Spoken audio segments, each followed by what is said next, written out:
یہ ہے کہ آپ نے اللہ نے آپ کو جو آرڈر دیے تھے آپ وہ پورے سال پورے کرتے رہے ہیں، مگر ان میں دیوانگی کا اظہار نہیں ہے. اللہ کہتے ہیں کہ زندگی میں ایک دفعہ احرام باندھ کے آؤ، پراپر ڈریس پہننے کی اجازت نہیں ہے، اور دیوانوں کی طرح بیت اللہ کے گرد چکر لگاؤ، صفا مروہ میں دوڑو. حالانکہ یہ کون سی عبادت ہے؟ دوڑنا تو کوئی عبادت نہیں کہلاتی نا. اللہ نے کہا دوڑو، بیت اللہ کے غلاف سے لپٹ کے، بیت اللہ کے دروازے سے اپنے رخسار کو رگڑ کے میرے سامنے رو، جیسے محبوب کسی سے لپٹ کے محبت کا اظہار کر رہا ہوتا ہے. میدان عرفات میں مٹی میں اپنی ناک کو رگڑو. تو یہ جو اللہ نے عبادت کا ایک خاص طریقہ رکھا ہے، یہ طریقہ صرف ان کو سمجھ میں آئے گا جو دیوانوں کی طرح اپنے رب سے محبت کرتے ہیں. جن کی طبیعت میں دیوانوں والی محبت نہیں ہے، وہ اس طریقے کو، اس طریقہ عبادت، یہ والا طریقہ ان کی سمجھ میں نہیں آئے گا. وہ کہیں گے یہ کیا ہے بھائی، ہم 3 پیس سوٹ ٹائی پہنا کرتے تھے، اللہ میاں نے بولا ایک دھوتی پہنو اوپر سے ایک چادر. یہ کیا ہے، وہاں جا کے کیا کر رہے ہیں؟ گھوم رہے ہیں، حجر اسود کو چوم رہے ہیں. کیا ایک پتھر ہی تو ہے بھائی، اس کو کیوں چوم رہے ہیں بھائی؟ بیت اللہ سے نسبت ہے اس کی، یہ اللہ کا گھر ہے. کیسے دیواروں سے لوگ رخساروں کو لگا رہے ہوتے ہیں وہاں. وہ شعر یاد آتا ہے، امر من الدیار دیار لیلا اقبل ذا الجدار وذا الجدار وما حب الدیار شغفن قلبی ولكن حب من سکن الدیار.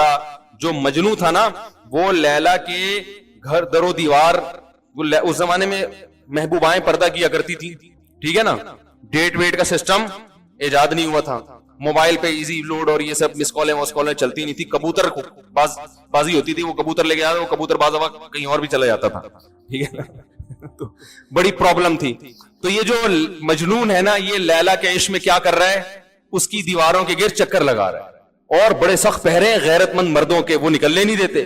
تو یہ چکر لگا رہا ہے اور پھر محبوبہ کی دیواروں کو چوم رہا ہے. پھر لوگوں سے کہتا ہے کہ بھائی امر من الدیار دیار لیلا اقبل ذا الجدار وذا الجدار. لوگوں میں لیلا کے در و دیوار کے گرد گھومتا ہوں، کبھی اس دیوار کو چومتا ہوں، کبھی اس دیوار کو. لوگوں اتنا پاگل نہیں ہوں کہ مجھے دیواروں سے محبت ہو گئی ہے. وما حب الدیار شغفن قلبی. تم مجھے دیکھ کر پہلے ہی مجنوں کے تانے مجھے مل رہے ہیں، لوگ دیوانہ کہہ رہے ہیں، پاگل کہہ رہے ہیں اللہ کی قسم اتنا پاگل نہیں ہو کہ دیواروں سے محبت ہو جائے. ولكن حب من سکن الدیار. ان دیواروں کی نسبت جس محبوب کی طرف ہے، اس محبوب کی محبت نے مجھے دیواروں کو چومنے پر مجبور کر دیا ہے. یہ رشتہ ختم ہو جائے. یہ دیواریں میری نظر میں 2 ٹکے کی نہیں ہیں. بیت اللہ کی دیواریں بھی سیمنٹ گارے کی بنی ہے میرے بھائی، اس کا غلاف بھی کپڑے کا غلاف ہے، وہ کوئی مریخ سے نہیں آیا ہوا. یہی سیمنٹ، یہی بجری، یہی ریت، اسی سے وہ اینٹیں بنی ہیں.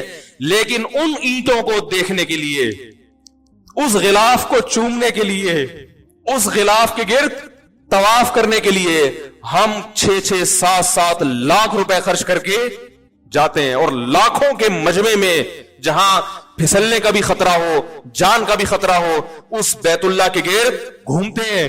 اس کی وجہ بھی یہی ہے کہ ہمیں ان دیواروں سے محبت نہیں ہے. ان دیواروں کی نسبت کس کی طرف ہے؟ خالق کائنات. اس نے کہہ دیا کہ یہ کس کا گھر ہے، رہتا بھی نہیں ہے وہ وہاں پہ، رہتا بھی نہیں ہے، بنایا بھی انسانوں نے اس کو، لیکن رب نے کیا کہہ دیا؟ یہ گھر کس کا ہے؟ میرا. بس اتنی نسبت ہمارے لیے کافی ہے. بیت اللہ سے عشق کرنے کے لیے، بیت اللہ سے محبت کرنے کے لیے ہمارے لیے اتنی دلیل کافی ہے کہ اس بیت اللہ کو، یہ رب نے کیا کہہ دیا اس کے بارے میں کہ کس کا گھر ہے؟ میرا. بس اتنا کہہ دیا. اب ہمیں کوئی ڈاکومنٹ نہیں چاہیے، اس کے لیے کوئی ثبوت نہیں چاہیے، مزید کوئی ثبوت نہیں چاہیے. یہ نسبت ہمیں مجبور کرتی ہے کہ ہم لاکھوں روپے خرچ کر کے اس گھر کی زیارت کے لیے جاتے ہیں اور اپنا پسینہ وہاں جا کے بہاتے ہیں. کتنی ٹینشن میں نے بوڑھوں کو دیکھا ہے، بوڑھے لوگوں کو دیکھا ہے، کتنی ٹینشن.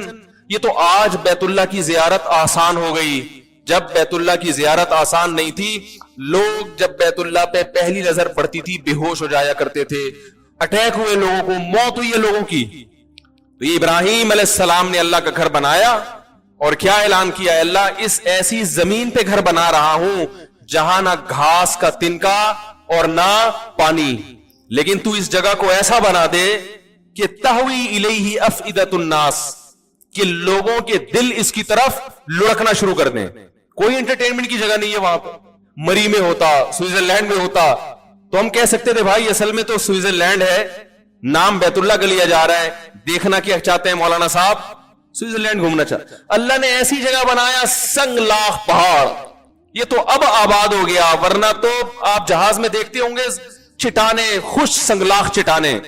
ایسی جگہ بنایا کہ یہاں آنے والا سوائے بیت اللہ کی محبت کے اس کے دل میں اس کے علاوہ اور کوئی جذبہ نہ ہو. اور یہی وجہ ہے کہ آج وہاں جدہ پہ جو کچھ ہوتا ہے, جدہ ایئرپورٹ پہ سب جانتے ہیں, لوگ کیوں برداشت کرتے ہیں.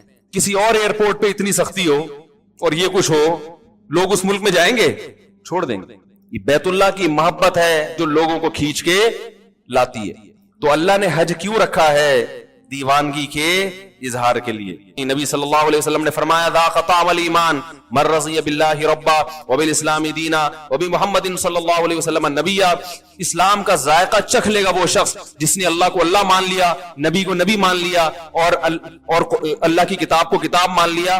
تو آپ نے فرمایا اسلام کا ذائقہ, اس سے پتہ چلتا ہے اسلام میں کیا ہے, ایک چاشنی, ایک لذت ذائقہ ہے. ایک آپ ملکی قوانین کو فالو کرتے ہیں, اس میں لذت نہیں ہے, چاشنی نہیں ہے, لیکن جب اللہ کے دین پہ چلتے ہو تو اس میں اللہ نے ایک ذائقہ بھی رکھا ہے, لطف اور مزہ بھی رکھا ہے.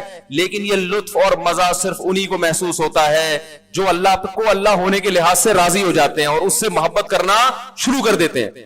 اللہ تعالیٰ سے دعا ہے کہ اللہ تعالیٰ ہمیں بھی اپنے گھر کی زیارت نصیب فرمائے, اور جذبے کے ساتھ. علماء کہتے ہیں وہاں جا کے برائیاں کرنا, اس سے وہاں کی جو ایک روحانی قوت وہاں ملنی چاہیے تھی وہ قوت کیا ہو جاتی ہے؟ ختم ہو جاتی ہے. تو اللہ تعالیٰ ہمیں بھی زیارت نصیب فرمائے.